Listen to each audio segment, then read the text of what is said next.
जैसे थालियां, थालियां क्या है, बहुवचन है। एक होता है तो हम क्या बोलते हैं, थाली, लेकिन एक से ज्यादा थाली है तो हम बोलते हैं थालियां। साइकिल एक वचन, लड़के बहुवचन, किताब, बच्चा, इमारत, ये सभी क्या है, एक वचन। तारे बहुवचन, महिलाएं बहुवचन, दवाइयां बहुवचन, कविता और थाली ये दोनों ही एक वचन है, तो इसे हम एक वचन के कॉलम में लिख लेंगे।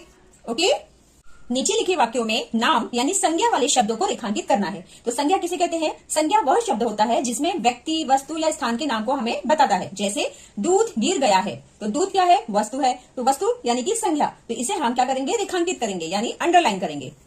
मुझे हरी साड़ी पसंद है, साड़ी क्या है, वस्तु, तो इसके नीचे हम रेखांकित करेंगे। जंगल में मोर नाच रहा है, तो यहाँ पर दो संज्ञा है, कौन कौन से, जंगल और मोर। जंगल जो है वो स्थान के बारे में बता रहा है और मोर व्यक्ति यानी कि जानवर के नाम को बता रहा है, तो ये दोनों ही संज्ञा है। जलेबी बहुत मीठी है, तो जलेबी के नीचे हम रेखांकित करेंगे क्योंकि ये क्या है, वस्तु है। छत पर मत जाओ, तो छत क्या है, संज्ञा। तो इस तरीके से बच्चों को संज्ञा पहचाननी है और उसके नीचे रेखांकित करना है। इसके अलावा बच्चों को आप कुछ इस तरीके से शब्दों की प्रैक्टिस करवा सकते हैं जिसे बच्चों को जोड़कर लिखने के लिए कहा जाता है। जैसे यहाँ पर बच्चों को जो शब्द दिए गए हैं इसे जोड़ना है यानी मैच करके इसे सॉल्व करना है। जैसे रंग बिरंगे, रंग बिरंगे, टाल मटोल, टाल मटोल, सुख दुख, सुख दुख, शादी ब्याह, शादी ब्याह। इन सभी चीजों को हम मोस्टली क्या होता है, साथ में बोलते हैं। तो इस तरह से आप नए शब्द बच्चों को सिखा सकते हैं।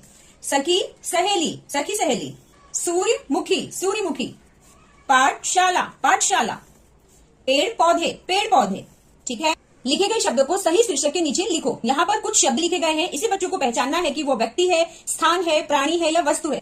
जैसे डमरू, डमरू क्या है, वस्तु। पिता व्यक्ति, फाटक, फाटक हम बड़े गेट को कहते हैं यानी कि वो क्या है, वस्तु।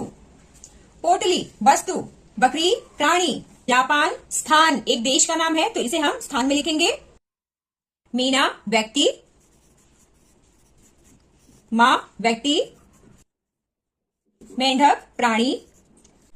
कविता, कविता एक कला होती है, ये भाववाचक संख्या में आती है, पर यहाँ पर भाववाचक से रिलेटेड कुछ भी हमने शीर्षक नहीं दिया है, इसीलिए हम ऐसा अज्यूम करते हैं कि कविता एक व्यक्ति का नाम है यानी किसी लड़की का नाम है, तो इसीलिए हम इसे लिख रहे हैं व्यक्ति में।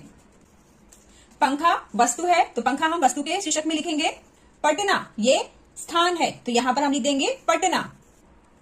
अगली वर्कशीट है सही शब्द चुनकर खाली स्थान भरें। यहाँ पर इस वर्कशीट की हेल्प से हम अपने बच्चों को वाक्यों को सही तरीके से लिखने की प्रैक्टिस करवा सकते हैं। जैसे माँ खाना बना रहा है या रही है, तो यहाँ पर आ जाएगा रही है, माँ खाना बना रही है।